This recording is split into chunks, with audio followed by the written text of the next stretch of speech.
Hey there, Emily Farber with Lepic-Krager Realtors in Iowa City, Iowa. Thanks for joining me.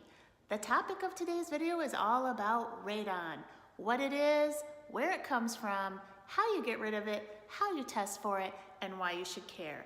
This video applies to both buyers and sellers, so stay tuned.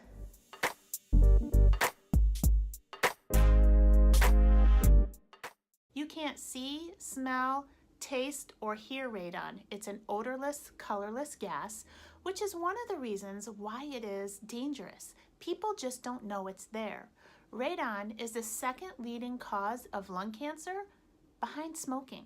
So radon's a naturally occurring gas.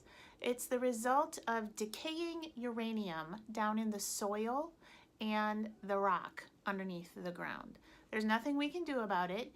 You can't really avoid it, and you can't predict which house is going to have it. Some houses on the same block may have low levels, while other houses have high levels. The EPA estimates that as many as 20,000 people a year die from lung cancer as a result of radon. Radon exposure is all around us. We cannot totally avoid it, but it is more concerning in enclosed spaces like your house. And that's why when you're purchasing a house or you own a house and you're worried about it, it's important to test to know what that property's radon levels are. Testing is the only way to know if that particular property has dangerous levels of radon.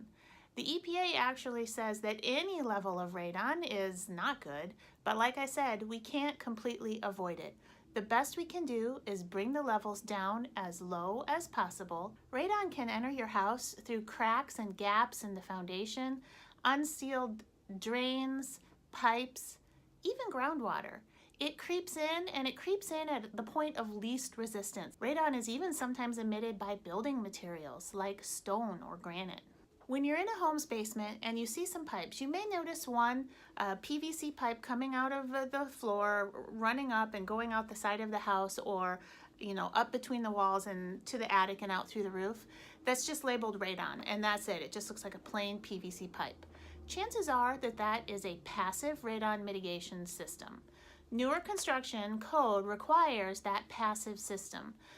All it is a pipe. It's providing that easy access, an easy place for the radon to enter, and then the radon flows through the pipe and out back into the air and floats away, stays away from you.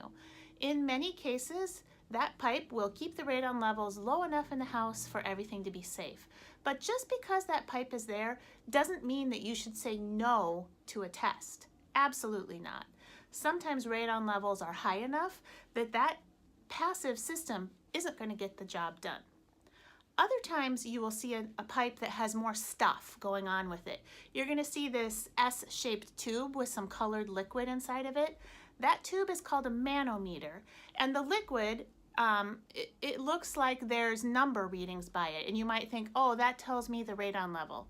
No, it doesn't. All that liquid is telling you is if the system is active and working. Somewhere in that system there's a fan attached that's causing gentle suction upward from below the foundation and out to the exit of wherever that pipe is. When the liquid level is uneven, that tells you that there is suction, that the fan is working. If you ever see that that liquid level is evened out, that means that the fan is probably broken and you need to call your radon installer to come replace the fan. Sometimes you'll see the radon mitigation run up the outside of the house, and you might be able to see the pipe and then the fan casing on the outside of the house. It's kind of like this blob thing that's attached to the pipe. Other times you're really not going to see it at all because it runs up between walls, goes through the attic, and then exits through the roof. In those cases, the fan is probably in the attic.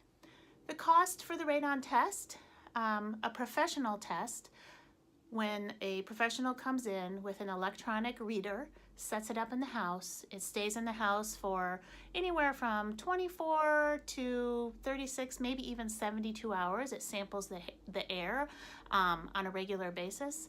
The cost for that test is probably going to be between $100 and $125.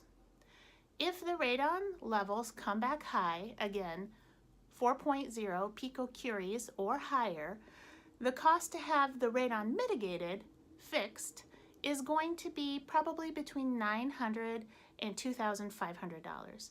The average cost, the cost that I see most often, is around $1,200.